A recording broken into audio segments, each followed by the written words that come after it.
let's maybe start introducing ourselves. I'm personally Jeroen. Corthout is my last name to make it difficult. Co-founder and CEO of Salesflare, and we make an easier to use CRM for sales, which basically, if you compare it to other ones, it pulls in a lot of the data you normally have to put into a CRM automatically, which means that you as a salesperson have a tool that is way more practical for you, and for sales managers, it's just way more data to base your coaching and decisions and all that on. And Jakob? And I'm Jakob, and I work with YourSales. We help, in particular, tech companies with their global sales growth. So we do lead generation, and we provide dedicated reps for our clients, basically all over the world. And so I think the way that Jeroen and I have started engaging was over what kind of sales tech do you use, and what's the best kind of sales tech to deploy in sales organizations, and so that's how I landed with using Salesflare as well, and try to use it for clients whenever possible. And the reason we're doing this today together is to make it a bit more interactive for you guys. It's not just going to be a simple monologue. But basically, I'm going to give you some tips. Jakob is going to give his perspective on things, and the other way around, so that you at least hear things on remote selling from two sources.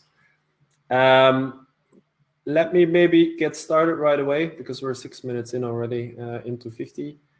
I'm going to switch tabs, so I have the presentation. 2020 started off as any other beautiful year. Lots of expectations that we had. At least I know I had a lot of expectations, which then all of a sudden had to change because we had the virus coming in. We already knew it was there, but somehow none of us thought it would have this big of an impact on the way we lead our daily lives. Social distancing here, for instance, in a line in front of a fries place, which is a very typical Belgian thing, in a little town close to Brussels, but that doesn't matter. But it changed really the way we interact with each other, and that means that complete industries are rethinking themselves. Podim used to be an awesome offline conference, and I'm sure it will be again, but the question is when. In the meantime, it's going online. Restaurants can't work the same way. They need to start deliveries, virtual concerts, online buying. I've seen graphs of it really shooting in just 2 weeks, shooting having an evolution that would normally not have in years, all because of this. We all switched a lot from having lots of live contacts to all digital contacts, and from working from home instead of as a salesperson opposite the car. It will be with us for a bit, at least until we have enough people vaccinated, which might take a while.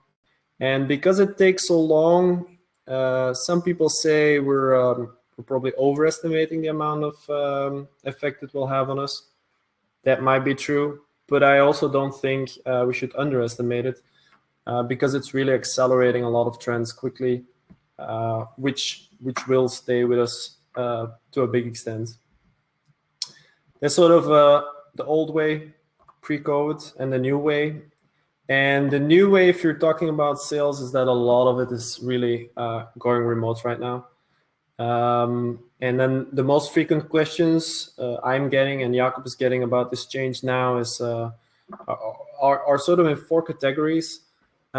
Lead generation is often something that people are not really prepared to take on in this new world. How do you do meetings when they're remote? A lot of us are very used to having effective face-to-face meetings, but how do you pull that into, let's say, to say it very abstract? 3, how can you keep organizing your sales process in such a way that you turn a maximum of leads into deals?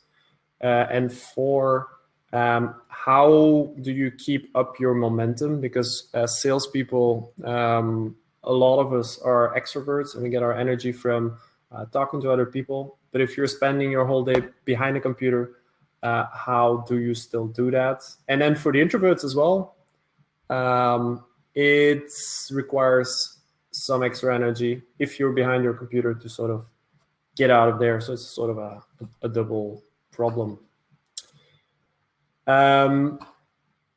I will touch the first and the third topic, Jakob, the second and the fourth. And in between, we'll always take a little stop for questions. So we can make sure that we cover all the things you guys want to know about this topic. Are there any questions right now?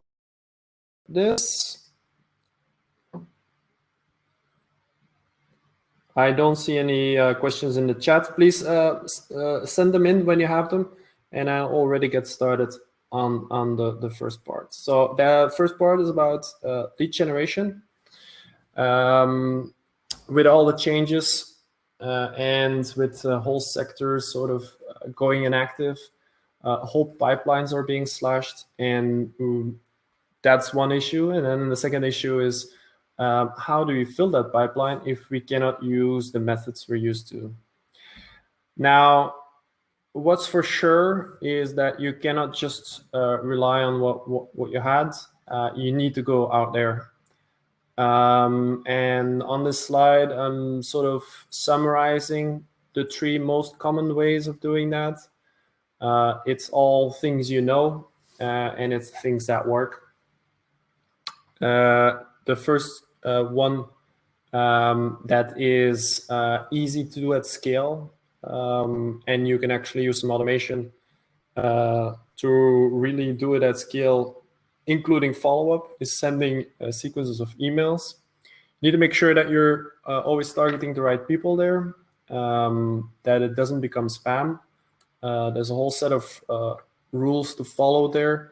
I would say philosophically and from a human standpoint, the most important rule is to only target people that you can actually help. Don't just take a spray and pray approach, but properly target who you're emailing, and then email them about the specific pains you've detected they probably have.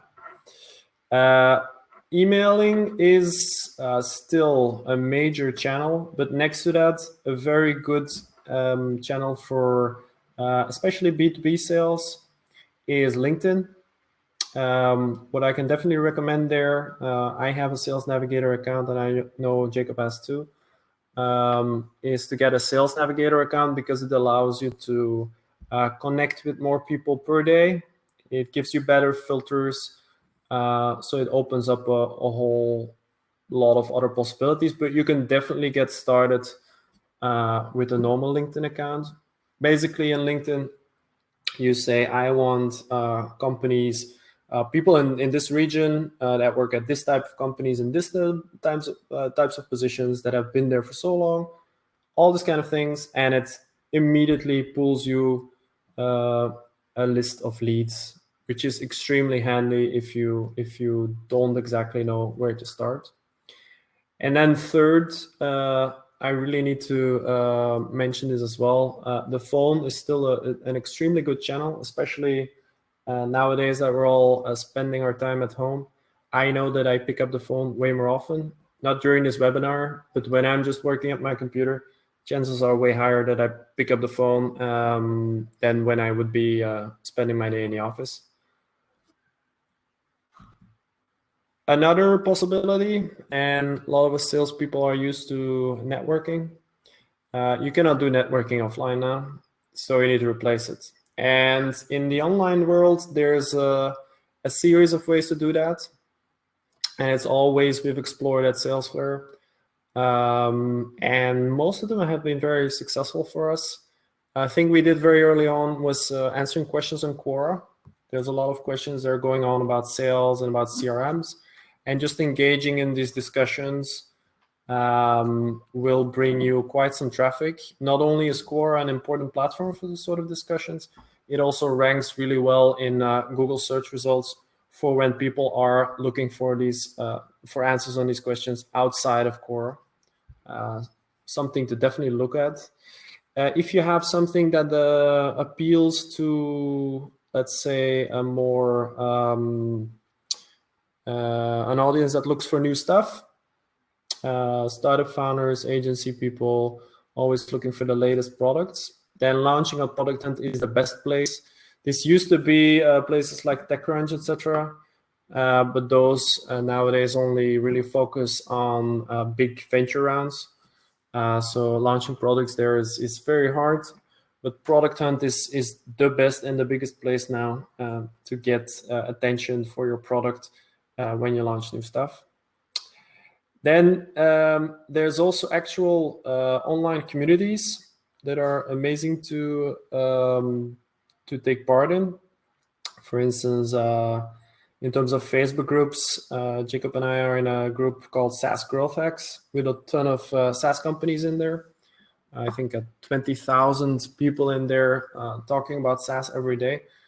So if that's something you're involved in, that's a great place. But there's places like that for almost every occupation. I did a webinar last week in a group full of recruiters, for instance. It's where people exchange how they work, ask advice for others, all those kind of things. Definitely check it out. And a similar thing you can find on Reddit, slightly more going deeper into topics, let's say, and more moderated in many aspects. So it's a very good place to go for more content-driven networking as well. And then finally, it's not the same, but it's very highly connected, is to run ads on social networks. It's not really networking you're doing there, but you're placing your content or your ads within the context. And this is much cheaper right now because a lot of companies have been pulling back their ad budgets with this crisis. So definitely give that a look as well. And then last but not least in this lead generation section is engaging in online events. These are that I'm, for instance, engaging in these weeks. Today I'm speaking at 3 conferences. Imagine doing that in a normal atmosphere. It would be impossible. Nowadays, you can speak at a conference in the Netherlands, one in Slovenia, and one in the US in the same day. Or you can participate in these 3 events in the same day as well.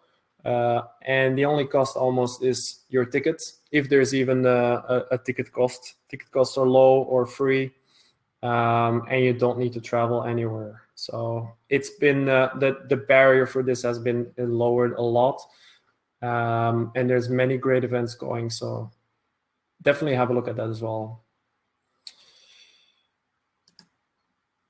Questions? I see so far none. So do you guys have you guys done anything else to generate leads that we have not covered just in these slides? Any kinds of tools or basically ways to generate lead that are especially useful in a remote setting? And what have you used that was specifically useful for you?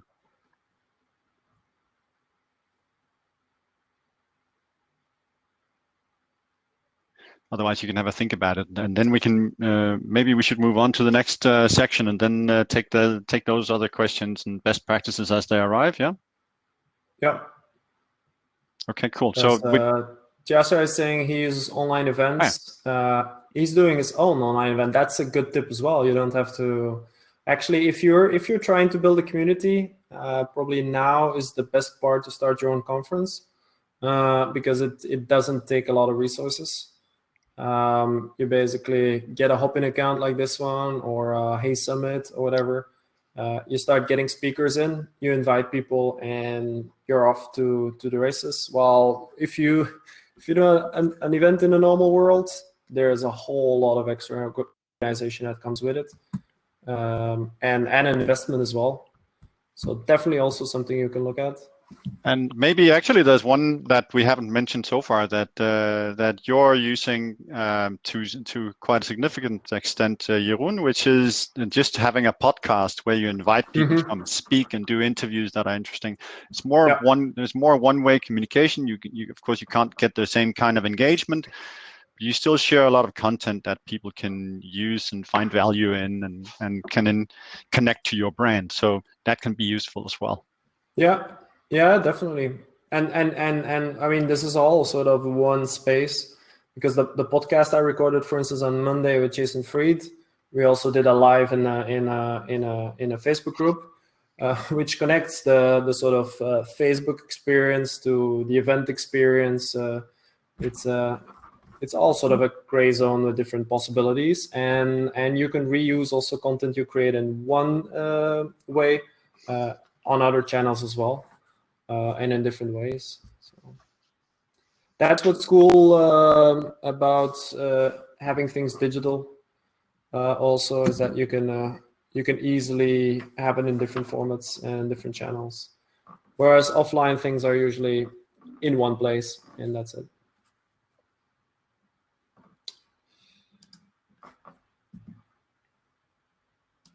Shall we move to the next section?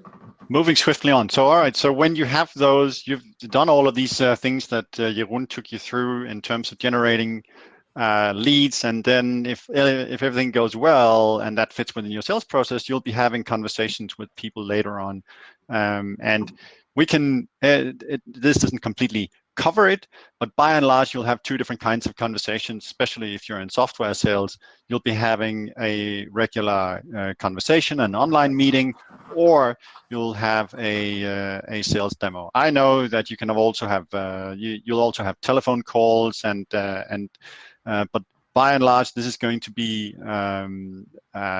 what follows is going to mostly cover the same kinds of tactics and will work across tools.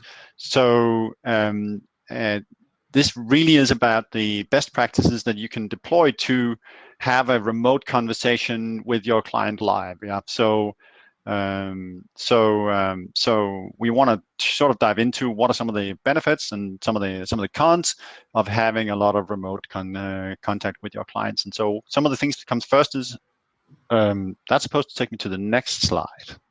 Yeah, you need to click next slide. Now you're going to the next slide.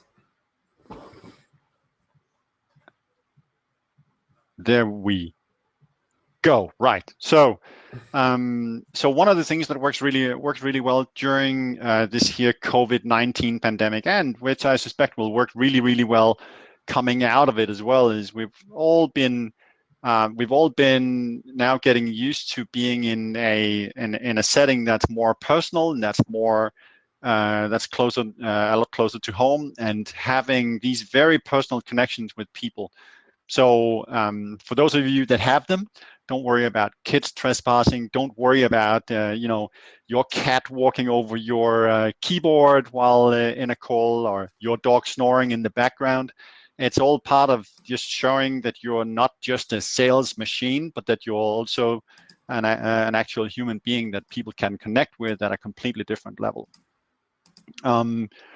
We want to make sure that we show more of who we are as individuals.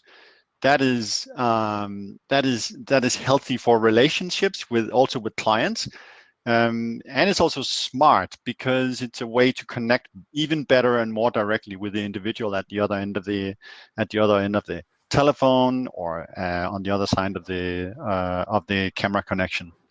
So in addition, you really want to think about how you use your tone of voice, and this is true, of course, in every single setting, but it is in particular true for telephone calls but also for video calls, where you really need to make sure to use a tempo of speech that your audience, your conversational partner, can follow.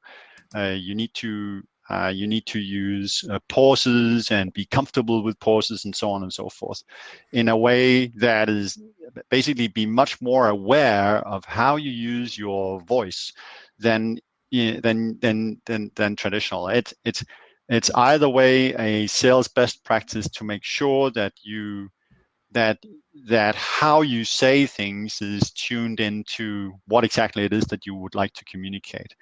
People hear much more of how you say things than what the actual words are that are coming out of your mouth. I wish. Anyway, so and so this also opens you up to use pauses and use pitching and tempo to show to ask questions and be more thoughtful in your dialogue with customers, so that you leave room for yourself to think more about their feedback. You leave room for them to think more about how they want to respond to your questions.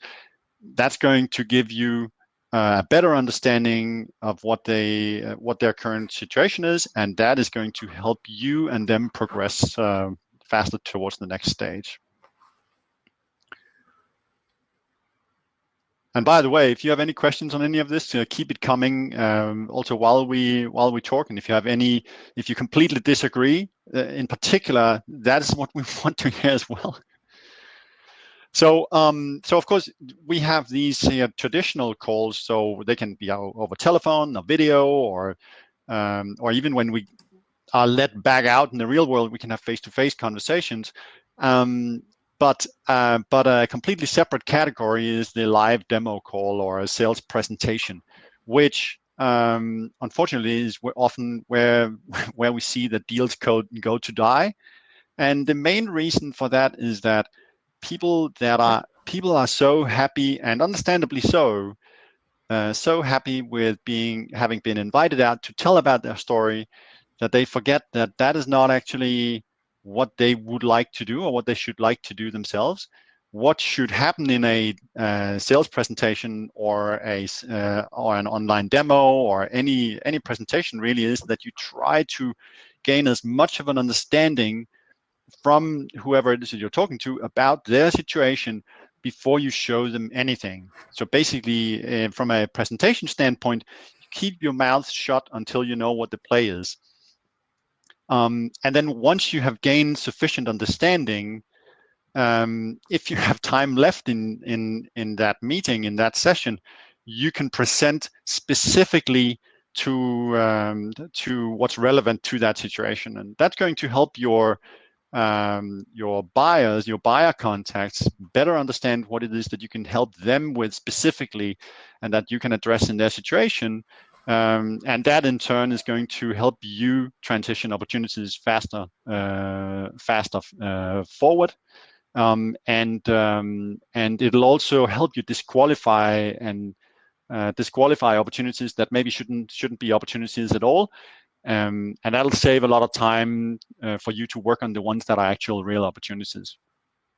And now finally, so when these here, especially when we're online and we're doing sales presentations or demos, and we're doing a lot of screen sharing, then whenever the content that we're sharing on our screen is not relevant, we should switch it off. So there are a couple of things about that, because first of all, it takes up real estate on the audience's screen that you could otherwise use to show yourself. In the meantime, of course, everything that's on the screen is going to be distracting from the main message. And when you're not doing screen sharing, or you're not talking about the messaging that's in that actual slide and relevant to the conversation, then the slide will distract from what's going on in your conversation, because people will sit there and they'll read through it and try to extract some sort of value from it. They'll try to look around your software if that's what you're if that's what you're demoing, and look at your screen and try to gain some level of understanding of what you can do for them by just looking at that screen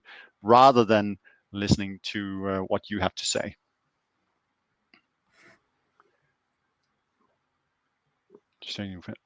Yeah, and so a lot of the conversations that we're going to be having are going to happen outside of a live call. So live call is what you in a sales setting would call synchronous communication.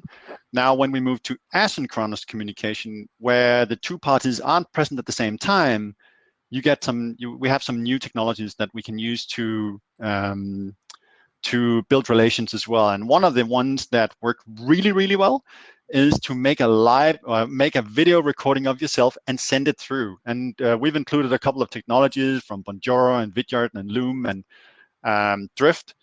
There are others out there that you can use, or you can just record a video and send it through on WhatsApp or Facebook Messenger or LinkedIn, as you please. But the main message is stand out in the crowd, stand out from the crowd by sending over video messages to people that you want to get some level of engagement from, because they will respond faster and you will not look like everybody else. And so do it, even if it looks uncomfortable at first. Just do it 50 times, it'll become second nature. Now, in addition, of course, in order to further jump out from the crowd, leave all of the platform, not entirely leave, but make sure to use platforms that are not used as your main vehicle for communication for the vast majority of salespeople. So one of the things that work really well is to move a little bit away from, in particular, email, but also away to some extent from LinkedIn messages, and instead go over and use technologies that are more traditional B2C communication channels with friends and families. Use WhatsApp and Facebook Messenger, whatever instant messaging services is right for your particular part of the world and where your clients are present. So this can be, like we mentioned here, it can be WhatsApp, Facebook Messenger, maybe also direct messages on LinkedIn, and Intercom is there as well, probably together with Drift, deploying some sort of live chat on your website that you can have live engagements with your clients.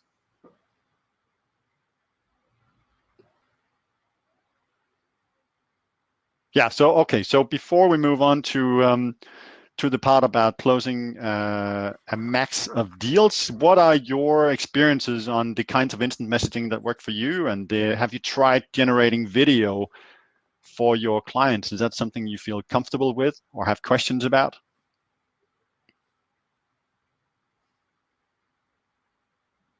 Oh, let's not wait extremely long because we have No, exactly. 18 minutes. We'll crack on. Videos, not yet, but not worthwhile, yet, but worthwhile to try. Absolutely. Go grab some of the software packages on those sites. So again, let me just quickly show that slide again, if we can. There we go. So grab a couple of the, check out Bonjoro, Vidyard, Loom, and Drift. Off the top of my head, Bonjoro is mostly for email, but Loom and Vidyard and Drift video are all excellent for use from your desktop. I would say it's slightly, Bonjoro is rather if you want to have triggered videos. Somebody comes, you trigger, like somebody signs up to your app or your list or something. You get a trigger on your phone, you just record something, send it, you're done. Vidyard is rather if you want to make a video and then send it through via email or chat, whatever. Drift video is very similar. Loom is more focused on screen sharing with video, but you can use it for video as well. It's sort of multifunctional, I would say. And I think you can use screen sharing as well with Vidyard and with Drift, yeah? So you can have if you want to quickly show something and with your video of yourself in the corner explaining how something works, boom, you've got it. It's super easy to explain. So any of those services will help you out. Go experiment. Off the top of my head, most of them have a freemium model that you can use to drive more client engagement. Yeah. I'll skip to how to keep closing a maximum of deals. So this is all about sales process during digital. And in a digital world, it's very, very easy to be ignored or to ignore other people. That's a big disadvantage. But another big advantage is that you can generate much more data and deploy much more automation. A few tips. First, like Jakob just said, emails tend to create a large distance with your audience and are the channels through which they are most often contacted. So whenever you can move to some of the available chat channels, You can have much more of a sort of live talk, use shorter sentences. It's not as formal, so it's a much easier way to connect with people, next to the fact that it's not the usual sales channel. Therefore, a thing I do personally, for instance, is connecting with every person that tries our software. Obviously, I don't do that manually. It's an automatic process. But from the moment that people start replying to these messages, then it's me replying, and we can have a conversation which goes so much further than people just making an account on our software and just only talking to support or whatever. It gives it a whole different level.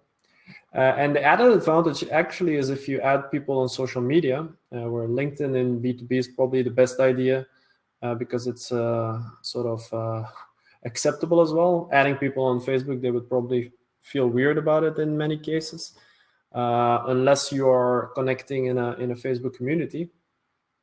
But the other advantage is that you can also connect in different ways by sharing stuff. And I'm, for instance, here showing a conversation between me and a prospect a few weeks ago, where we have a conversation about CRMs, and he shares that he loves the software and is going to subscribe. This is things that is only possible if you connect on LinkedIn. Then it's very important to track everything perfectly. Where a lot of deals go to die is not just in demo sessions, it's just somewhere along the way. Very, very sad stories in many cases, which all boil down to a lack of organization. Over the years, I've seen many ways in which people organize their sales, going from just an A4 of paper on which they put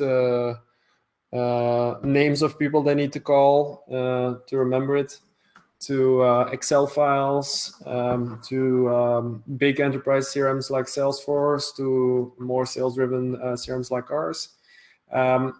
What you basically need is three things, whatever system you use. You need to know what deals you're working on. In a CRM, that would be a sales pipeline. You need to know what to do when. Keep track of that. That's your task list. It's very important as well. And third is sort of helping your memory.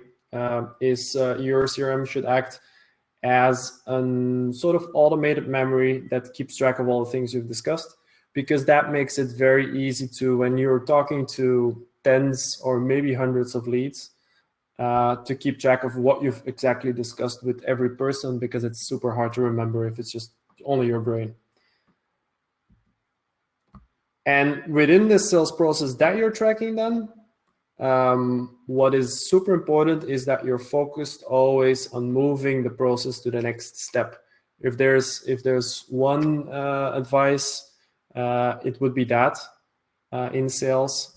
So always focus on moving your prospect to the next step. Here it's sort of broken down into two key rules.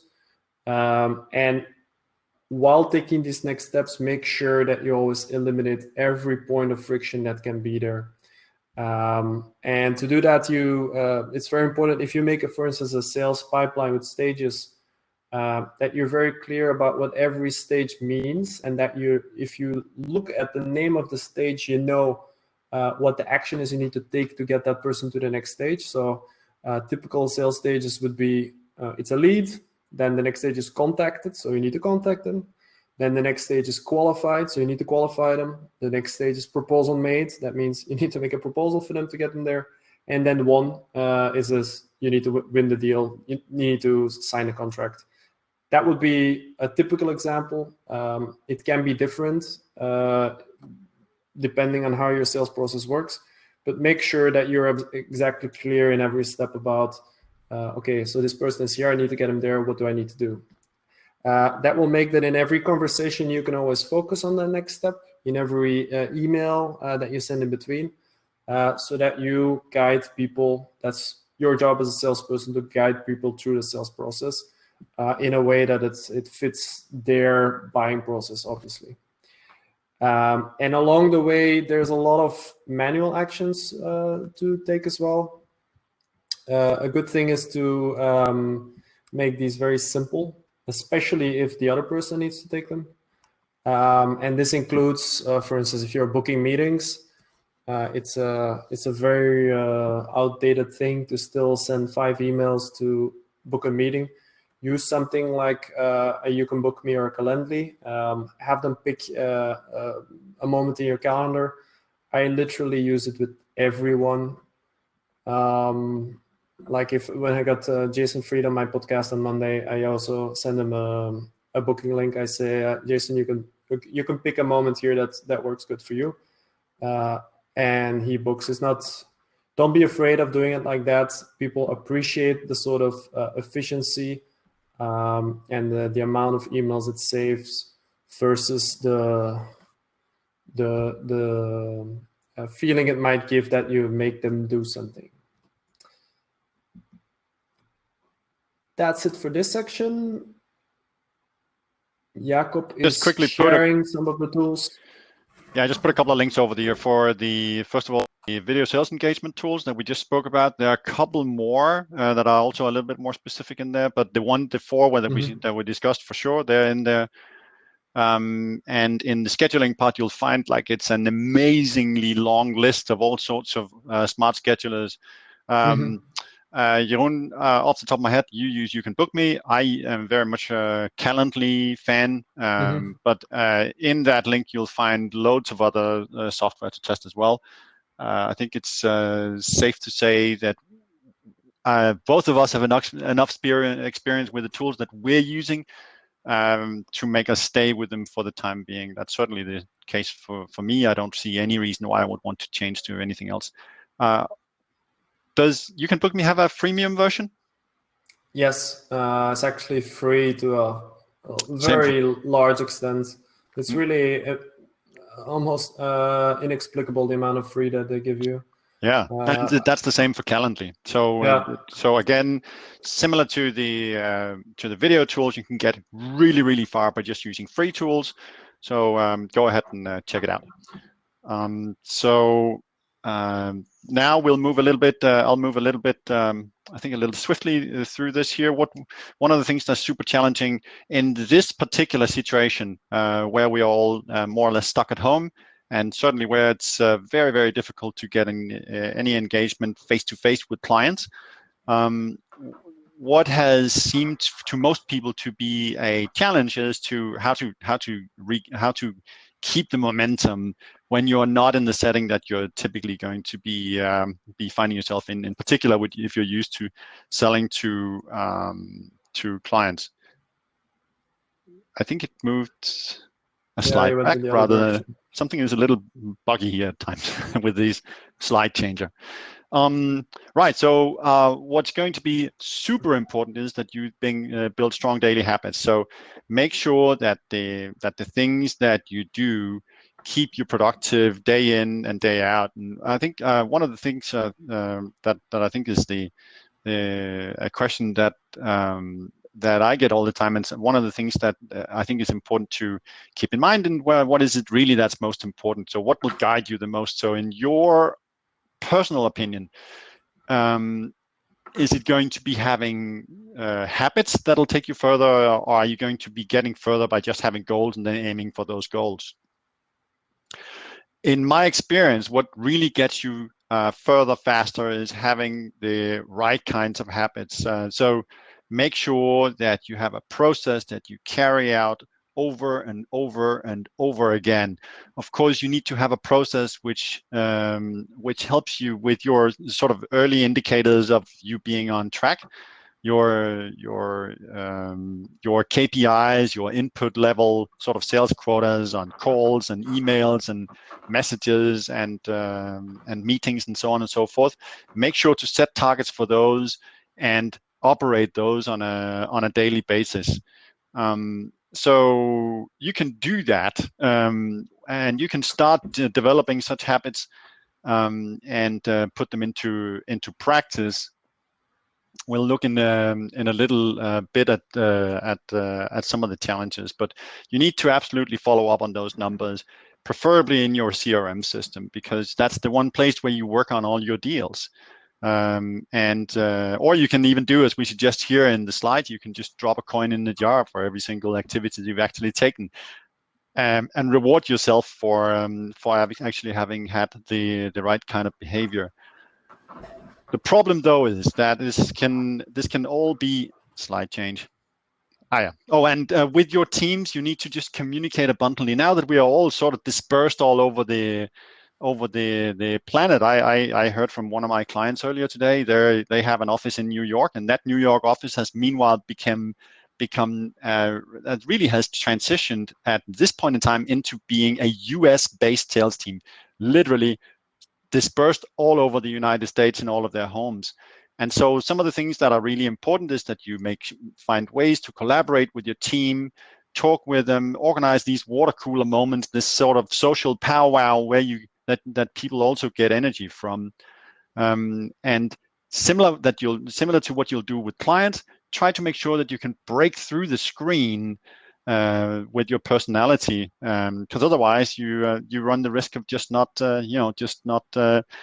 should we say making it long term. And of course, needless to say, when you're in sales, one of the ways that you want to collaborate as a team is in your CRM system, where you have everything lined up. But so outside of CRM, you can use things like Slack and Teams and WhatsApp groups and Zoom and whatever else. Well, anything else that will basically shorten the distance between you and your colleagues.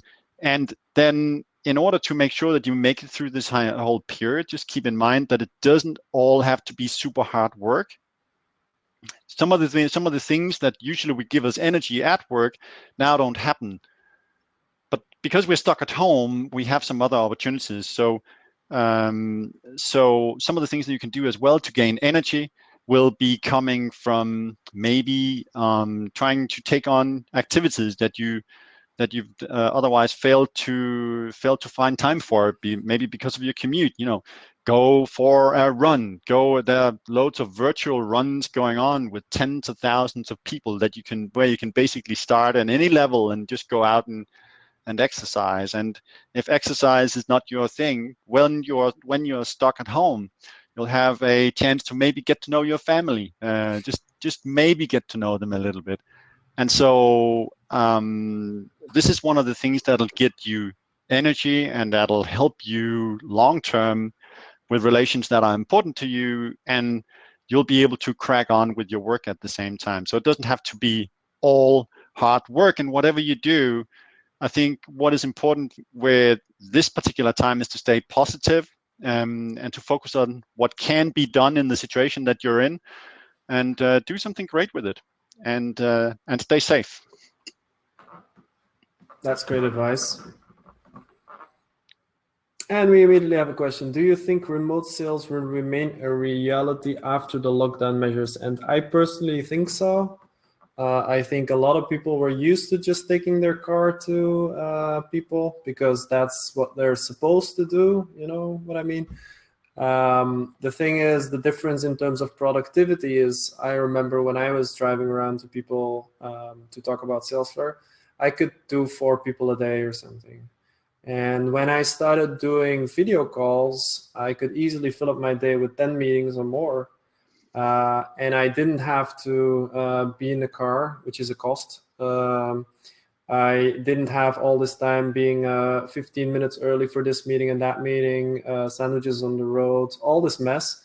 I could actually do it straight from where I was sitting, do the one meeting, and that one just on time, get to the next one, do that one in a super efficient way. And I think a lot of people will understand the value in that versus always taking that car when it's unneeded. So yeah. What do you think, Jakob? I think that's spot on. I think that a lot of people have now been forced to realize that remote sales will work. Even people who would have been salespeople 3 months ago that said, I don't really want to just call my customers or do video or connect with them on LinkedIn because I actually want to develop a relation. Now, 3 months on, those same people have been forced to understand and learn how you can do all of those things without necessarily meeting face to face. And so and in addition, they'll have learned some of the benefits of having the time to go out for that workout, and maybe actually just maybe getting to know your family, or doing any of the other extracurricular activities that you had no time for in a pre-COVID-19 time. And so I've been selling remotely for the past 20 to 25 years. To a large extent, a lot of the sales process has always anyway been remote. You just think about actually going to your client to send them an email. That would never happen, right? So, going to your client to give them a telephone call would probably also not happen. And so a lot of the activities that we've had as sales professionals have been remote always. And so I just think that now we'll be more careful with the visit, to do it only when it actually is required. And not just because it just makes business sense, but also because at the moment it makes health sense. Totally agree. Any other questions? Any follow-up questions to that one? Does anyone disagree? Are we all going to go back into our cars or public transportation, airplanes and whatnot, and go and meet more than ever? Yeah, airplanes is definitely also. I used to go for instance, I once went to a customer in Toronto from Belgium for one day for actually a 2-hour meeting, I think, to sell a project and then come back. Can you imagine the inefficiency? But that was just the way things were done. So yeah. All right, so is getting a classic phone number on a registration form, does that have any benefits, or is it better to focus on email and video calls, says Rihard Yark? I'm really sorry if I butchered that name, by the way. I personally think you can do both. Or there's tools like Customer's Crankwheel. What they offer is a tool. You put it in your website and you say, I want to have a call with a salesperson. The person clicks. At that moment, salesperson gets something on his computer. The different salespeople actually get it. The first person to accept the call gets in, and they start calling the person. And that call can either be a normal call. It can also involve things like screen sharing and video. That just depends on what's required from the customer. So if the customer wants to share something or get on the video call, that's possible. If it's classic, it's classic. I think the difference between these two is not very big. Whenever you can, I would go for the more interactive one. But if the customer doesn't feel like it, there's no reason to force them, I think. So there's one reason that you definitely want to have the telephone number at some point. It is that with video, unless it's something like WhatsApp video, but I think with video calls, you're probably talking about Zoom and Google Meet and those types of video calls. And with those, it is really difficult to reach out to people who you do not have already something scheduled with. So for that, you still need a telephone number. And so I would definitely warmly recommend. Two things. I would warmly recommend getting telephone numbers, and often when you think of emailing, give the client a telephone call first, right? Because stuff happens when you're live with people that just would never happen in email conversation, and also misunderstandings happen on email that would never happen in live conversation. So think of email as the kind of tool that you use for confirming whatever was agreed, but not as a tool that you use to discuss complex subject matters on. Yeah. Well, I think complex subject matters also sometimes have a place in email if you want to write it out well. Disagreement. Oh, I love it. Yeah. If it's very complex, I rather put it in an email and then maybe give people a call to discuss it. But at least you can put your thoughts out in the correct way. Versus sometimes on phone calls, that's a bit more difficult. But definitely agree that often when you think like, I'm just gonna send them an email, it's probably better to give them a call so that I often prefer podcasts over blog articles. Why? Because when people are in a podcast, they're much more willing to share much more openly and freely than when they're writing a blog article. They write it exactly the way they want it, if you know what I mean. So it opens up people more when you talk to them.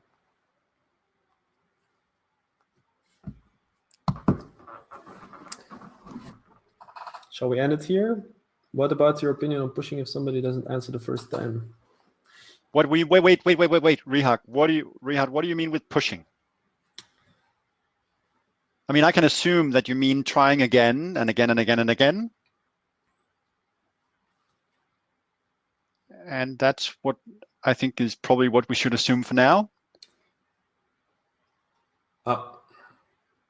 Yes. Okay, so you have a freemium model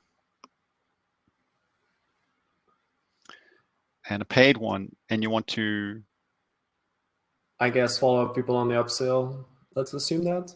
Yeah, convert people from free to paid. Yes. Okay, good. I think regardless, let's say you have a freemium model, you have people that aren't free, and then you want to transition them to paid, or you have prospects and you want to transition them to conversations, or conversations with dialogue and opportunities to paying customers. And any single one of those conversion points would be where you want to have a conversation with people, where you could push them towards the next one. Mm-hmm. Now, I think that as long as your intent is to help people get a solution to a problem that they actually legitimately have, you know they have that problem, then anytime that you're contacting people and they're not telling you to F off, then you are trying to help, right? Mm-hmm. And so as soon as people start telling you that you should take your business elsewhere, then you do that, right? So, but in the meantime, your intent is to help,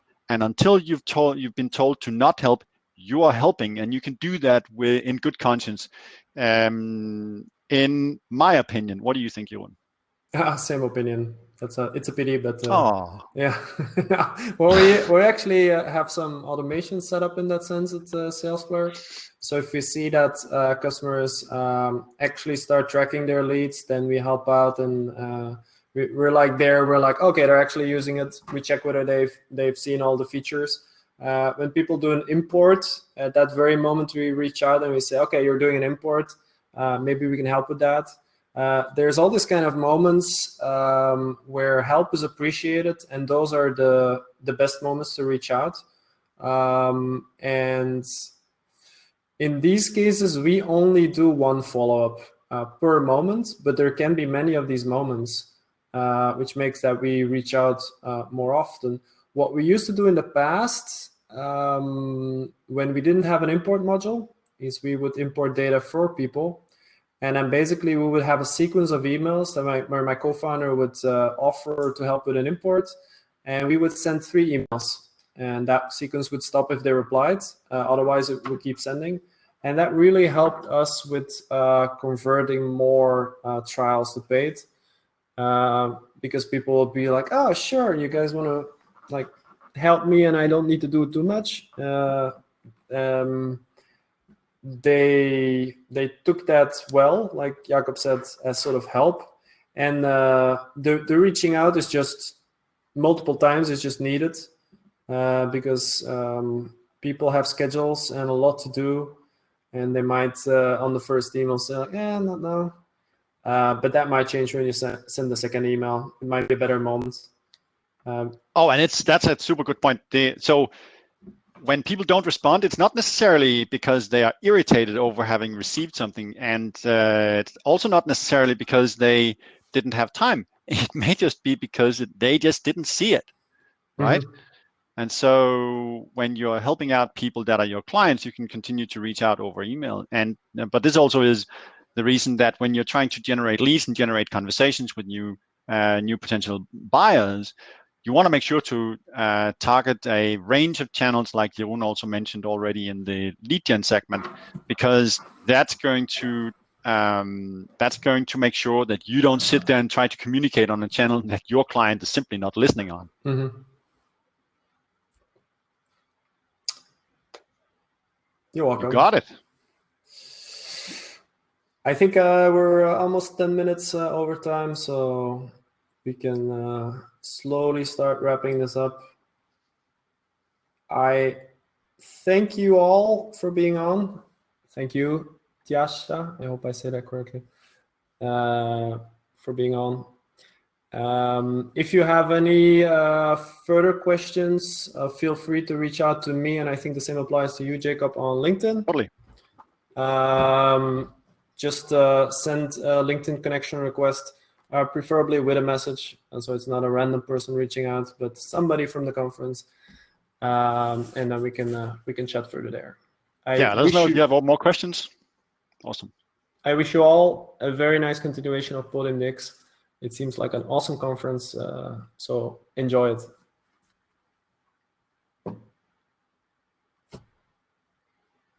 I'm going off. I'm going off. Have a great day and good selling. Bye, guys.